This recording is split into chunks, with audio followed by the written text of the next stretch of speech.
I've never had a subpoena. There is not. Again, let's take a deep breath here. Everything I did was permitted by law and regulation. I had one device.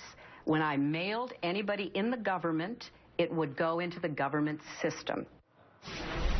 So you had that. Didn't get the best reviews over the course of that interview. That's where she really has a problem, I think. It's not so much the emails and all that, because that's hard for voters to care about. But she's not on her game in these interviews. She's just not there yet. I did think she said one thing that I think we're going to be hearing a lot about. She said, what voters care about is who will be there when they need them. And I think that's going to be her theme. And that somewhat plays into the grandmother theme, because, you know, your grandmother is there when you need her.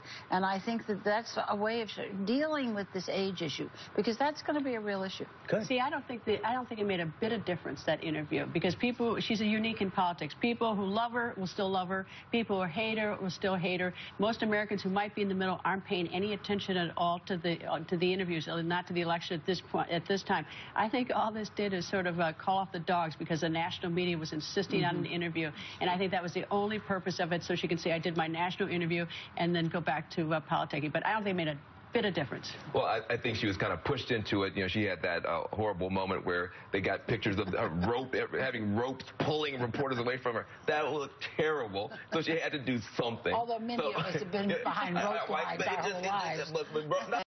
But not that cattle hurt. So I think she had to do something, so she did something, so she checks the box. But let's not forget, had she been doing a bunch of interviews, we'd be sitting here saying she's overexposed, she's playing her hand. So no matter what she does, she's Hillary Clinton, she's got to be controversial. When the big headline that comes out of your interview is, everything I did was legal, that's probably not the headline that you really want out there. I mean.